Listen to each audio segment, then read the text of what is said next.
Hi అండి, అందరు ఎలా ఉన్నారు? బాగున్నారా? నేను మీ Vijayasekhar. Welcome to Vijayasekhar vlogs. ఈరోజు మనం రెస్టారెంట్ స్టైల్లో చికెన్ దమ్ బిర్యానీ ఎలా చేయాలో చూద్దాం. మీకు ఈ వీడియో నచ్చినట్లయితే చివరి వరకు చూడండి. నా రెసిపీ మీకు నచ్చినట్లయితే ట్రై చేసి ఎలా వచ్చిందో కామెంట్ చేయండి. మీ కామెంట్స్ నాకు చాలా యూజ్ఫుల్గా ఉంటాయి. ముందుగా కేజీ చికెన్ తీసుకొని కొంచెం పసుపు, కొంచెం నిమ్మరసం వేసుకొని బాగా వాష్ చేసుకొని ఉంచుకోవాలి. ఆ తర్వాత ఒక బౌల్లో వేసుకొని కొంచెం ధనియాల పొడి, 2 టీ స్పూన్ల కారపొడి, 1 టీ స్పూన్ పసుపు, 1 teaspoon ginger garlic paste వేసుకొని బాగా కలుపుకోవాలి. ఆ తర్వాత కొంచెం పుదీనా,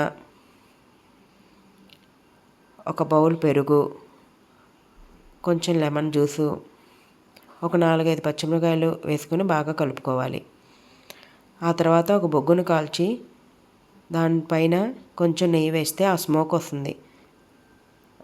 ఆ తర్వాత లిడ్ని క్లోజ్ చేసి ఒక 10 మినిట్స్ వదిలేస్తే ఆ స్మోక్ చాలా బాగుంటుంది చికెన్ బిర్యానీకి.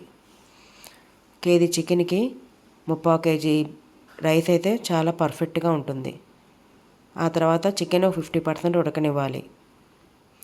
ఈలోపు మనం బాస్మతి రైస్ ఉడకడానికి వాటర్ పెట్టుకొని ఆ వాటర్లో మనం బిర్యానీ దినుసులు మొత్తం వేసుకోవాలి. అలానే 1 టీ స్పూన్ నెయ్యి, సరిపడా ఉప్పు వేసుకోవాలి. ఆ వాటర్లో ఉప్పు ఎలా ఉండాలంటే సముద్రపు నీరు కనుక ఎలా ఉప్పగా ఉంటుందో అంత ఉప్పగా ఉండాలి. అప్పుడే బిర్యానీలోకి చాలా చక్కగా ఉంటుంది. ఈలోపు మనం ఆనియన్స్ ఫ్రై చేసుకోవాలి.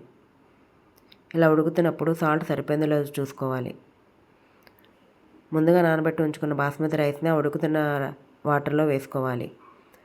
ఈలోపు ఆనియన్స్ ఫ్రై అయ్యి ఉంటే తీసేసుకోవాలి కలర్లోకి వచ్చాక. ఆ తర్వాత కొంచెం పుదీనాకు వేసుకోవాలి. రైస్ 70% కుక్ అయితే సరిపోతుంది. అలా కుక్ అయిన దాన్ని మనం ముందుగా ఉడికించి ఉంచుకున్న చికెన్లోకి కొంచెం కొంచెంగా రైస్ వేసుకుంటూ ఉండాలి. ఆ చికెన్లో కొంచెం ముందు తీసుకొని పక్కన ఉంచుకున్న చికెన్ని పైన లేయర్గా వేసుకోవాలి. అలానే కొంచెం పుదీనా, 1 టీ స్పూన్ నెయ్యి, మనం ముందుగా వేయించుకొని ఉంచుకున్న ఆనియన్స్లో సగం ఆనియన్స్ను వేసుకొని లిడ్ని క్లోజ్ చేసి 10 మినిట్స్ లో ఫ్లేమ్లో ఉడకనివ్వాలి. వాటర్ వేసుకుంటే రైస్ పర్ఫెక్ట్గా ఉడుకుతుంది అలా పైన. ఆ తర్వాత 10 మినిట్స్ తర్వాత మనం మళ్ళీ బొగ్గును పెట్టుకొని దాన్ని కొంచెం వేడి చేసి దానిలో నెయ్యి వేసుకుంటే ఆ స్మెల్ చాలా బాగుంటుంది. బిర్యానీకి ఆ స్మెల్ ఫ్లేవర్ చాలా బాగుంటుంది. అలా క్లోజ్ చేసుకుని మళ్ళీ ఇంకో 10 మినిట్స్ లో ఫ్లేమ్లో ఉడకనివ్వాలి.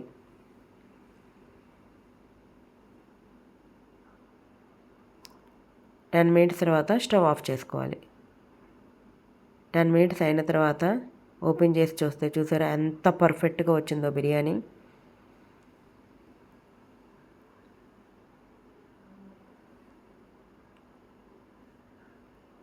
ఈ రెసిపీ మీకు నచ్చినట్లయితే మీరు కూడా ట్రై చేసి ఎలా వచ్చిందో నాకు కామెంట్ చేయండి.